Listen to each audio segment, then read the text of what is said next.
Yo, on se retrouve sur la deuxième partie de Advanced Color sur DaVinci. Si t'as pas vu la première vidéo, elle est par là. Je t'invite à aller la voir. Et qu'est-ce qu'on va voir dans cette vidéo? C'est très simple. On va aller voir comment ajouter un effet. On va voir comment sauvegarder pour utiliser sur d'autres clips no grading. Et on va voir comment importer, exporter des gradings dans DaVinci et les utiliser. Allez, on est parti, let's go. Pour ce premier clip, on va ajouter un effet à notre node. Déjà, premièrement, c'est où se trouvent les effets, comment les appliquer et comment les régler. Eh bien, on va voir ces trois choses tout de suite. Donc, déjà, pour trouver un effet, c'est très simple.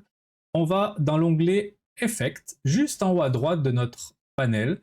Et ici, nous avons tous les effets disponibles dans DaVinci qu'on peut appliquer à un node qui va donner un effet à notre clip. Alors, pour ce clip-là, on va tester un node qui s'appelle Tilt Shift Blur. Ça va nous donner un flou en haut et en bas. Oui, c'est la version gratuite, donc c'est pour ça qu'on a ce petit filigrane, mais ça ne nous pose pas de problème pour notre petite démonstration. Donc ici, si on voit, on a un flou qui va être ici en haut et on a un flou qui va être ici en bas. Pour voir plus simplement et travailler notre flou, on peut activer le Blur Strain Preview qui va nous donner ceci. La partie noire, c'est la zone qui n'est pas floutée et les parties blanches, c'est les zones floutées. On peut complètement custom le flou comme on a envie. Regardez. Donc là, ici, on peut très bien monter ou descendre le flou. Et là, regardez, on a un flou plus dur qui s'arrête net. Et là, on a un flou plus souple, plus on descend. Ensuite, vous avez le Focus Range. Vous pouvez élargir ou complètement centrer. Donc du coup, voilà, vous pouvez régler comme vous avez envie, en fait, cet effet. On va revenir comme on était juste avant. Et regardez, on va mettre le range. Hop, regardez, là, c'est plus flou du tout. Et là, hop, on est beaucoup plus flou. Et là, regardez, en bas, là, c'est très dur. Et là, on descend. Là, c'est celui du bas. Pareil, celui du haut. On peut monter et descendre. Les effets, il y en a énormément, en fait, ici, dans le panel. Vous pouvez choisir ceux que vous avez envie et les appliquer à un node. Et après, vous allez avoir les settings de cet effet. Et vous pouvez vraiment custom comme vous avez envie. Et ça se passe pas uniquement que dans Fusion, comme on voit ici, on est dans l'onglet Color. Je vous invite à bidouiller en fait dans les effets, appliquer des effets à des nodes, faire des combinaisons, etc., etc. Comme je dis toujours, la pratique vous permet d'apprendre et d'avancer. Pour ce nouveau clip, je vais te montrer que les OpenFX sont pas uniquement à appliquer pour juste un look. On peut aussi les combiner entre plusieurs nodes, appliquer des couleurs, appliquer des masques. Et là, pour cet exemple, on va créer une mosaïque sur le visage de la personne et lui faire un tracker. Allez, on est parti. Alors, pour commencer, on a déjà notre premier node ici qui nous ont laissé par défaut. C'est eux qui ont fait les réglages, qui est très bien. Et on va faire un Alt-S pour rajouter un node. Sur ce node-là, on va créer un masque. Pour créer un masque, on va dans l'onglet Windows. À la base, vous êtes sur la curve et vous allez ici. Ensuite, on clique sur le cercle et là, on va créer un masque pour la personne et on va lui mettre sur le visage. Ici. Voilà, à peu près comme ceci. Une fois que ça est fait, ce qui est important à faire, c'est ça. Regardez, si on met play, on a un problème. Le masque ne suit pas la personne. Nous, ce qui nous intéresse, c'est que le masque suive la personne. Et là, on va aller dans le tracker. Dans le tracker, une fois que notre masque est bien positionné, on va aller cliquer sur la petite flèche ici, Track Forward. DaVinci va automatiquement faire un tracker sur le visage de la personne où on a positionné notre masque. Une fois que ceci est fait, on va sur notre node. Ensuite, on va dans les effets et là, on va chercher Mosaic Blur et on le glisse dessus. Et bim, là, on a combiné un node avec un masque, avec un tracker qui va nous donner une personne masquée. Voilà. Et vous pouvez tout à fait ajouter des couleurs. Par exemple, on va faire une chose. On va aller dans la Primary Wheel et on va aller dans le gamma. Et là, si je fais dans le gamma, regardez, on peut changer la couleur. Vous pouvez ajouter le contraste, vous pouvez ajouter la teinte. En fait, vous pouvez modifier comme bon vous semble. Et il y a plein d'autres effets ici à ajouter. Vous pouvez en ajouter d'autres. À vous de bidouiller, de faire des tests, tout ça. Moi, je vous ai juste donné en fait la façon comment l'appliquer, mais en bidouillant, voilà, vous pouvez faire plein de choses. Et c'est là que DaVinci devient ultra puissant parce qu'en fin de compte, au même endroit, vous ajoutez un filtre, masque, une couleur, vous pouvez faire un tracking. Ce logiciel, c'est juste une pépite, quoi. C'est un truc de malade. On va passer sur comment sauvegarder nos gradings. Allez, go. Pour ce nouveau clip, je vais te montrer comment sauvegarder un réglage de grading que tu auras fait pour pouvoir l'appliquer à une autre partie de ton clip. Mais avant toute chose, il y a un truc important à savoir, c'est que avant de faire une copie et de sauvegarder ton grading, ce qui est important, c'est de les faire matcher ensemble. Et pour ça, je t'invite à aller voir la vidéo Color Basic qui doit se trouver par là, que j'afficherai, où j'explique comment faire matcher deux images ensemble avant de copier l'une sur l'autre. Ici, donc, du coup, nous, ce qu'on veut faire, c'est qu'on va vouloir faire matcher cette couleur de clip avec ce clip-là. On voit qu'on a un clip avec aucune modification, juste du contraste qui a été rajouté. On va sur notre premier clip et on va faire un clic droit et on va faire un grab still. Là, on va le renommer ici. On va marquer blue look. Voilà. Et on va vouloir appliquer ce look à ce clip. Pour faire ça, c'est très simple. On sélectionne notre clip ici. On va sur le look qu'on aura sauvegardé. Donc, on clique droit et on fait apply grade. Mais là, on a un problème. Si vous regardez bien, on n'a pas du tout le même contraste. Pourquoi on n'a pas le même contraste? Parce qu'en fait, ici, on a récupéré ces deux nodes qu'on a sauvegardés dans ce look. Et nous, qu'est-ce qu'on a fait? On a appliqué ces deux nodes qui sont stockées ici sur ce contraste-là. Donc en fait, ce qui se passe, c'est que on a deux contrastes en quelque sorte. On a un contraste qui a été écrasé par un autre contraste. Je ne sais pas si c'est très clair. J'ai rien compris.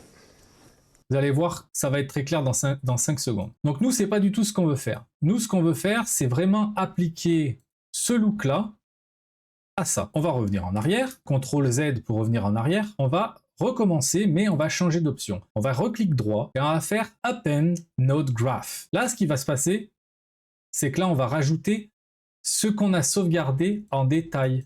Donc là, ces deux-là correspondent au blue look. Et celui-là correspond au contraste de l'image. Vous voyez? Ce qui s'est passé tout à l'heure, c'est que là, on a fait une addition avec ces deux-là. C'est pour ça qu'on avait un contraste pas beau. Et là, c'est ce qui se passe encore maintenant. Donc du coup, ce qu'on va faire, nous, c'est que celui-là, on va le delete. On va appliquer uniquement notre look, parce qu'on n'aura pas besoin de contraste, puisqu'on a déjà le contraste qui est ici. Et on applique notre look sur notre clip. Et si on regarde, ici, on a exactement le même contraste. On va passer à la partie import, export des grades. Et ça, c'est relativement intéressant parce qu'en fait, si vous créez un color grading, vous faites une sauvegarde, vous l'exportez et vous pouvez très bien le partager à un collaborateur. Si vous bossez sur le même clip et qu'il a besoin du même grading que vous avez créé pour une partie du clip, vous pouvez l'exporter et le filer. Allez, on va voir ça de suite. Pour cette partie, on va voir comment exporter un grading et comment importer un grading. On va aller sur le clip numéro 2 et pour commencer, on va faire un grab still. Ici, on a notre grab still. Tu fais un clic droit et ici, on va aller dans export. Et là, ça va t'ouvrir une fenêtre où tu vas pouvoir sauvegarder ce grading. Moi, j'ai créé un dossier sur le bureau qu'on appelle New Folder. Et là, on a mon grab still. On va mettre HDR Mountain. Et là, on va faire Export. Une fois exporté, il va créer deux fichiers comme ceci. Ici, il y a deux fichiers qui ont été créés. Il y a un fichier DPX et un fichier DRX. La différence entre ces deux, c'est relativement important parce que l'un ne fonctionne pas sans l'autre. Si vous perdez un fichier, vous ne pourrez pas utiliser en fait l'autre fichier. Donc le DPX, celui-là, c'est le style en fait. C'est l'image que tu vois dans DaVinci. Et l'autre, c'est simplement de la metadata. Et en fait, quand tu vas importer ton DPX dans DaVinci, il va faire un piggyback sur le DRX pour lire les données et ouvrir ça dans DaVinci. Si c'est pas très clair, c'est pas très important. Souviens-toi simplement qu'en fait, il te faut les deux fichiers à chaque fois. Maintenant, je vais te montrer comment importer un style dans DaVinci. Même chose, on clique droit dans notre galerie et là, on va faire import. Et ici, dans le dossier que DaVinci nous fournit, le fichier GRA, juste ici, on clique et là, on a des styles. On va dans style et là c'est pareil, regardez, on retrouve le DPX et le DRX. Le DRX, on s'en occupe pas, on le laisse où il est et nous on va importer, c'est le DPX. C'est l'image et le style qu'on a besoin. Après, ça dépend aussi de la configuration de votre ordinateur. Il se peut que parfois vous ne verrez pas le DRX. Mais si votre DPX s'ouvre dans DaVinci, le DRX est forcément là quelque part. Il serait peut-être en fichier caché ou quelque chose comme ça. Mais vous inquiétez pas, si vous cliquez là et que vous faites faites import et que vous avez votre style qui vient d'arriver comme ceci, c'est qu'en fin de compte, ça fonctionne et vous avez ces deux fichiers. On va regarder comment l'appliquer sur celui-là de clip. Ben là, on l'a vu juste avant, on fait un clic droit, et on fait Apply Grade, et là, on a tous nos grades qui ont été appliqués. Ici, on n'a pas de problème avec le contraste et la couleur parce que ça a été réglé pour ça. Si vous vous rappelez, dans la première vidéo, l'anatomie des nodes, on avait parlé des flèches vertes et carrés verts, et là, de la flèche bleue et du carré bleu. On a appliqué un masque, vous voyez? Donc ici, en haut, on a le signal vidéo qui part, et en bas, on a le masque qui renvoie en fait le sky à ground. Vous voyez? Ici, si on ferme ça, hop, regardez la différence. Vous voyez? En bas, on a un éclaircissement. Et si je ferme celui-là, pareil, on a un éclaircissement. En fait, ce node a transmis le masque qu'on a appliqué à ce node-là. Donc on a un pour le sky et un pour le ground. Donc c'est relativement simple à importer et exporter. Pensez juste à avoir toujours les deux fichiers, c'est ultra important. Et tout fonctionnera parfaitement bien. Maintenant, je vous invite, comme d'habitude, à pratiquer. Faites un export, faites un import pour voir vraiment comment ça fonctionne, où vous stockez vos fichiers, où vous les exportez, vous les importez, etc., etc. Étant donné que DaVinci, c'est un logiciel monstrueux et qu'il y a énormément de choses à savoir dessus, les vidéos vont pas s'arrêter là. On va continuer à apprendre, je vais continuer à vous les partager. Si tu as envie de me suivre et de participer à l'aventure, je t'invite à faire un sub, un like, ça me fera super plaisir. Si tu as un commentaire, qui soit positif, négatif, question, vas-y, mets-le, on discute. Et sur ce, je te dis à la prochaine. Allez, ciao, ciao!